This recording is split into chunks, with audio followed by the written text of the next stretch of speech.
नमस्कार, आप देख रहे हैं खबर उत्तर प्रदेश और मैं हूं आपके साथ अविन्या राउत। रुक करें खबरों का, लेकिन उससे पहले रुक करते इस वक्त हेडलाइंस का। महाकुंभ भगदड़ से हुई मौत के मामले में सुप्रीम कोर्ट में 3 फरवरी को होगी सुनवाई। जिम्मेदार अधिकारियों पर कार्रवाई की मांग। महाकुंभ को लेकर सीएम ने अधिकारियों को दिए निर्देश।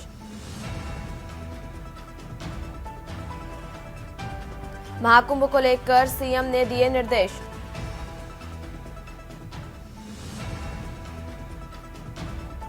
भारत को डायबिटीज की कैपिटल बनने से रोकेंगे। आगरा में शुरू हुआ आरएसएसडीआई यूपी कॉन 2025 का अधिवेशन। सीएम योगी ने 73 देशों के राजनयिकों से किया संवाद। कहा, यूपी में आध्यात्मिक टूरिज्म की असीम संभावनाएं। स्वतंत्रता सेनानी चौरी चौरा समेत 11 ट्रेन निरस्त। 4 का रूट चेंज। वाराणसी, प्रयागराज, अयोध्या में तीर्थ क्षेत्र में श्रद्धालुओं के सैलाब को रोकने के लिए रेलवे ने उठाया कदम। लखनऊ नगर निगम में पार्षदों का हंगामा। पुलिस बुलाई गई। पार्षद बोले, एलएसए कंपनी को ठेका कैंसिल हो। खबरों का सारथी।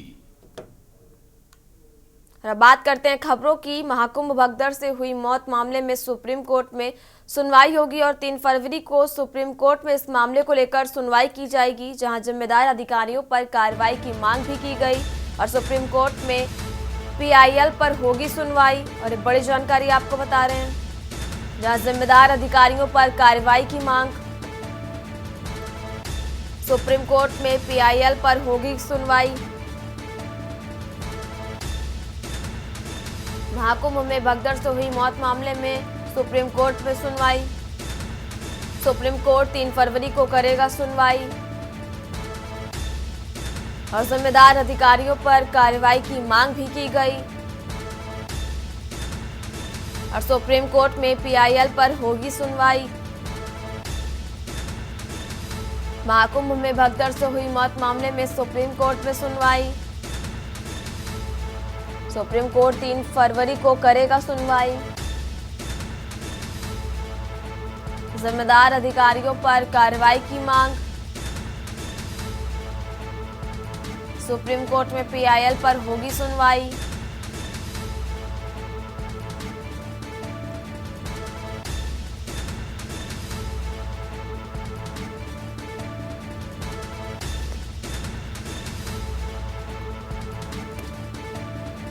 जिम्मेदार अधिकारियों पर कार्रवाई की मांग की गई। सुप्रीम कोर्ट में पीआईएल पर होगी सुनवाई। महाकुंभ में भगदड़ से हुई मौत मामले में सुप्रीम कोर्ट में सुनवाई।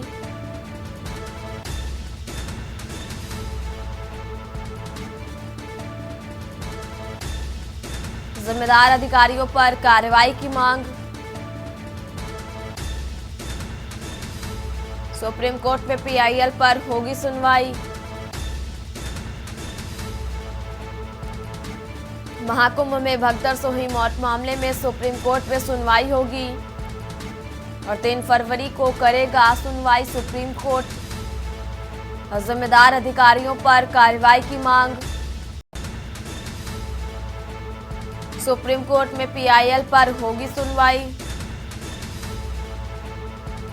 महाकुंभ में भगदड़ से हुई मौत मामले में सुप्रीम कोर्ट में सुनवाई।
प्रदेश के उप मुख्यमंत्री ब्रजेश पाठक ने मोदी सरकार द्वारा प्रस्तुत बजट पर अपनी प्रतिक्रिया व्यक्त करते हुए इसे आम आदमी का बजट करार दिया।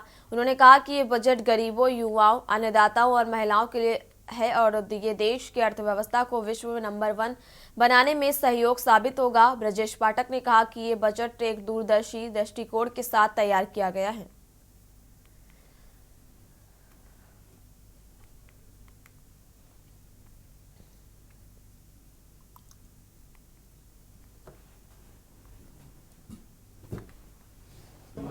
आज संसद में देश का आम बजट प्रस्तुत हुआ है। माननीय प्रधानमंत्री नरेंद्र मोदी जी के मार्गदर्शन में जिस ढंग से केंद्रीय वित्त मंत्री निर्मला सीतारमण जी ने बजट प्रस्तुत किया है, उसमें किसानों का विशेष ध्यान रखा गया है। किसानों के साथ साथ युवाओं, महिलाओं, नौजवानों, व्यापारियों, मध्यम वर्ग, निम्न वर्ग, इसके अलावा देश की अर्थव्यवस्था को मजबूती देने वाला बजट है। पहली बार किसानों को कई मामलों में उनके जीवन स्तर को ऊपर उठाने वाला बजट है। उनको किसान क्रेडिट कार्ड पर विशेष रियायत देने का फैसला हुआ, उसकी लिमिट भी बढ़ाई गई है। इसके अलावा इनकम टैक्स की भी लिमिट बढ़ाई गई है।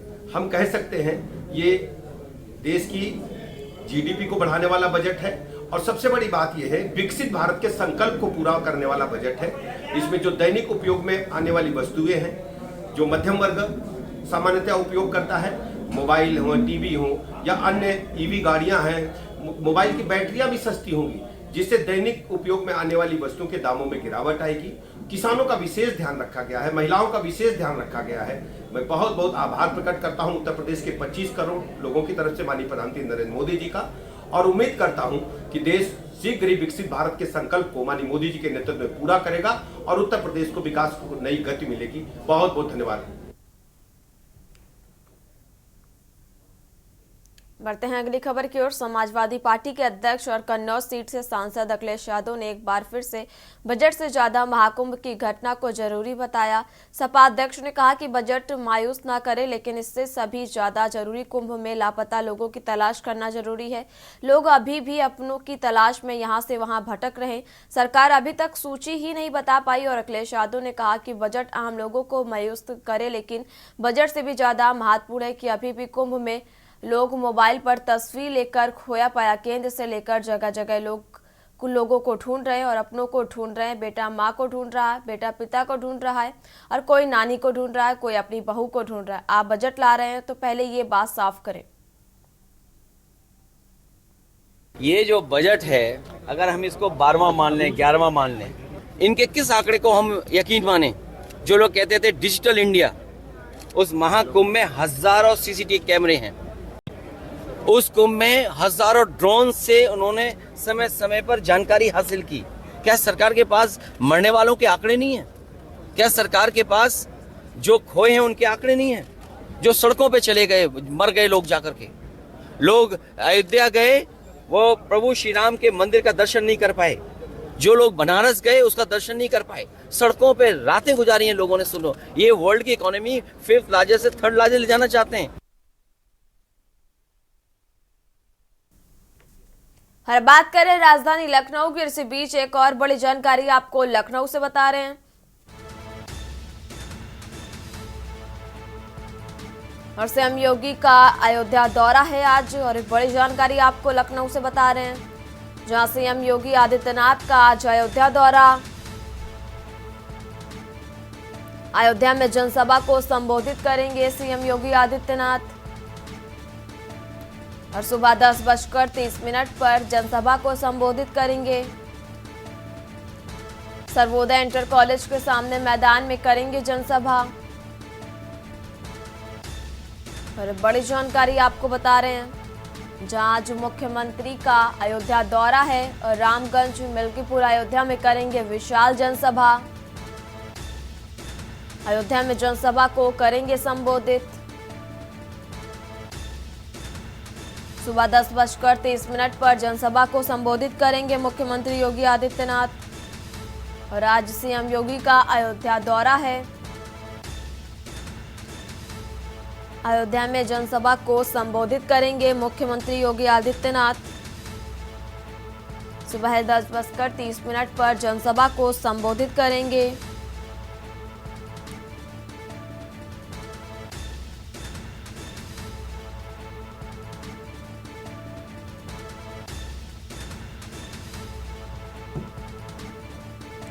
रामगंज, मिल्कीपुर, अयोध्या में करेंगे विशाल जनसभा।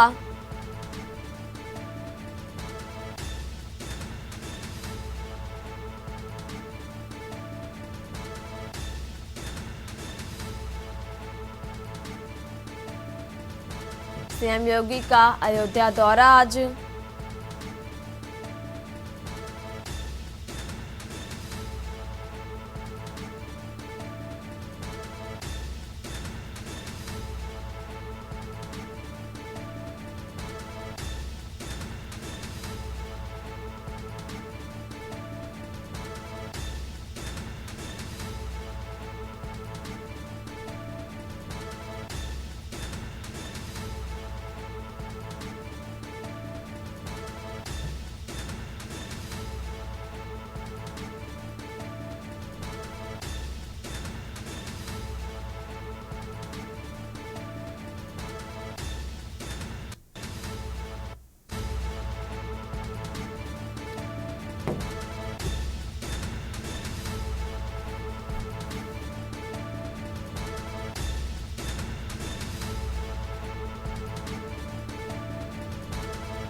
फिलहाल यहाँ रुकेंगे, एक छोटे से ब्रेक के लिए जल्द हाजिर होंगे।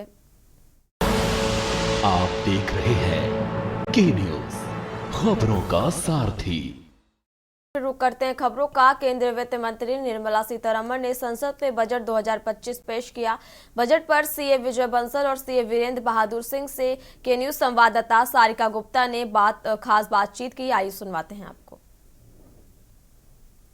2025 का आज पहला बजट है, पेश हो चुका है। वित्त मंत्री सीतारमण ने इस बजट को पेश किया है और इस बजट ने लोगों की उम्मीदों पर कितना खरा उतरा है, ये जानने के लिए कुछ सीए हमारे साथ है, उनसे बातचीत कर लेते हैं।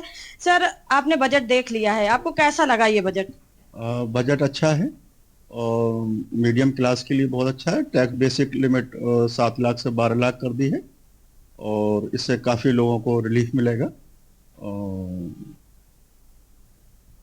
Ultimately budget is good.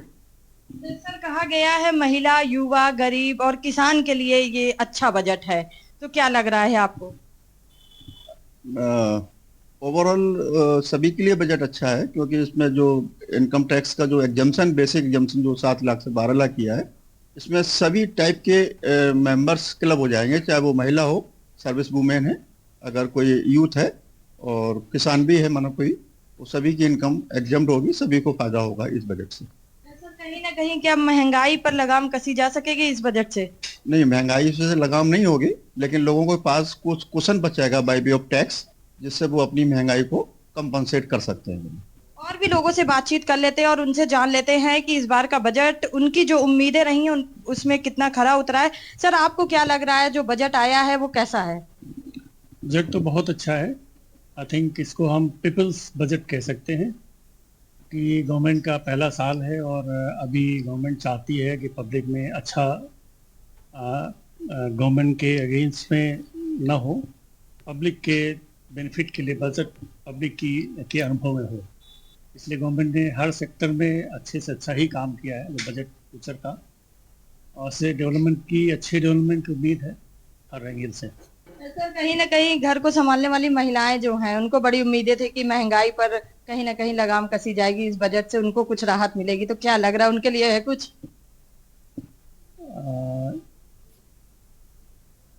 इसमें बजट में सबके लिए कुछ न कुछ है। आप अगर देखें जितने भी सेक्टर है, चाहे एग्रीकल्चरल सेक्टर हो, उसके डेवलपमेंट के लिए बहुत कुछ है, हाउसिंग डेवलपमेंट के लिए बहुत कुछ है, और स्पेशली अगर हम बाकी जो बहुत डाउन ट्राडन पीपल हैं उनके लिए भी कई तरीके से सुविधाओं के लिए गवर्नमेंट ने इसमें ध्यान दिया है। और मीडियम क्लास के लिए तो जो सैलरी में टैक्स की लिमिट बढ़ाई गई है, 7 लाख से 12 लाख कर दी गई है।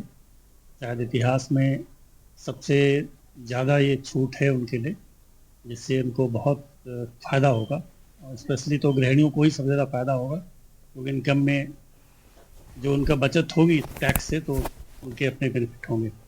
सर ये जो बजट आया है इसको अगर आप मार्क्स देना चाहें तो 10 में से कितने नंबर देंगे? 10 में मैं तो 8 नंबर दूंगा। ऐसा क्यों? कुछ बजट एकदम पूरी तरीके से ये नहीं कह सकते हैं कि परफेक्ट है, उसमें कुछ पब्लिक के हिसाब से कुछ इम्परफेक्शंस भी रहते हैं। तो 8% भी बहुत होता है, 80% बहुत ही अच्छा कहा जाएगा। तो इसको हम खराब भी नहीं कर सकते। हाँ, कुछ नहीं। तो कहीं ना कहीं जिस तरीके से कहा गया था कि ये जो बजट है ये महिला, युवा, गरीब और किसानों के लिए होगा, मध्यम वर्ग भी काफी खुश है इसको लेकर, लेकिन कुछ खुश हैं तो कुछ की जो उम्मीदें हैं वो पूरी तरीके से समाहित नहीं हो पाई हैं। उनको ये लग रहा है कि ये बजट और भी अच्छा हो सकता था, तो उनको ये उम्मीद है कि आने वाले समय में अब जो बजट आएगा शायद सभी की उम्मीदों पर खरा उतरे। के न्यूज के लिए सारिका गुप्ता की रिपोर्ट। देश के वित्त मंत्री निर्मला सीतारमण ने आम बजट पेश किया और बजट पर भाजपा विधायक नीलिमा कटियार से केन्यू संवाददाता कौस्तुभ मिश्रा ने खास बातचीत की। क्या कुछ कहा बीजेपी विधायक नीलिमा कटियार ने, आपको सुनाते हैं। वित्त मंत्री निर्मला सीतारमण द्वारा आज लगातार 8वां बजट पेश किया गया है। इस वक्त बजट पर चर्चा करने के लिए हमारे साथ मौजूद है कल्याणपुर से लोकप्रिय भाजपा विधायक नीलिमा कटियार जी से बातचीत करेंगे। मैम, के न्यूज़ में बहुत स्वागत है आपका। मैम, आज बजट पेश किया गया, पिछली बार की अपेक्षा इस बार किस तरह से देखिए? देखिए, लगातार ये 8वां बजट है सम्मानीय वित्त मंत्री जी का, और जैसा देश ने इस बजट के बाद अनुभव किया है और इस बजट के माध्यम से देश जिस तेज गति से अपने विकास की दौड़ में आगे बढ़ा है उसी अनुरूप उसी गति को और गतिवान करने वाला ये बजट है। इस बजट के अंदर मैंने जो देखा है कि किस तरह से यूथ अपनी क्षमताओं का, जहाँ से जो संसाधन की आवश्यकता है, चाहे एक्सीलेंस जो सेंटर्स हैं आर्टिफिशियल इंटेलिजेंस के, चाहे हजारों की संख्या में माने जो मेडिकल सीट्स बढ़ाने की बात है जिसकी डिमांड लगातार हर एक सेक्टर से इस देश के अंदर हो रही है, कैसे महिलाएं अपनी उद्यमिता को 2 करोड़ के जो उसके टर्म लोन के माध्यम से उनकी उद्यमिता को प्रोत्साहन देने की बात हो, किसानों के लिए हो और विशेष रूप से मध्यम वर्गीय लोगों के लिए जो 12 लाख तक की उनके टैक्स की उसकी सीमा को बढ़ा करके किया गया है। मैं बहुत स्वागत कर रही हूँ, बहुत अभिनंदन कर रही हूँ। जिस भी सेक्टर के अंदर इस देश की वित्त व्यवस्था का ध्यान जाना चाहिए था और जिस तरह से जाना चाहिए था, माननीय वित्त मंत्री जी ने माननीय प्रधानमंत्री जी के मार्गदर्शन में उसी तरह का ध्यान देने का काम किया है। मैं बहुत स्वागत और अभिनंदन कर रही हूँ बजट का। देखिए, लगातार डिमांड हो रही थी, वो अपने टैक्स के दायरे को बढ़ाने की बात कर रहे थे। 7 लाख से सीधे 12 लाख हुआ है।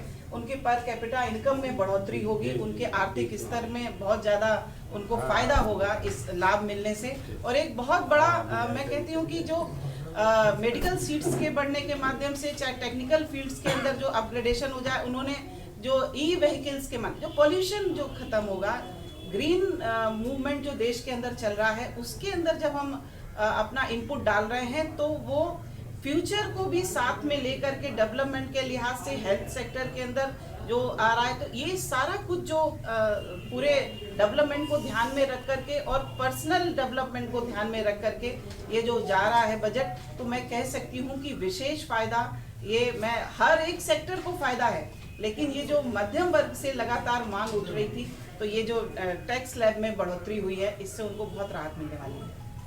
तो ये थी हमारे साथ भाजपा विधायक नीलिमा कटियार जी, जिनका साफ तौर पर कहना है कि इस बजट से सभी सेक्टर्स को फायदा हुआ है। इसके साथ ही विशेष जो है मिडिल क्लास जो है जो टैक्स स्लैब बढ़ाया गया इससे फायदा हुआ है। कानपुर से कौस्तुभ मिश्रा के।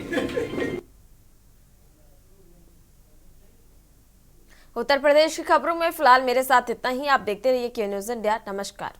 इस कार्यक्रम के प्रायोजक हैं double engine detergent powder and cake, रिश्तों में लाए डबल चमक। आप देख रहे हैं के न्यूज़ खबरों।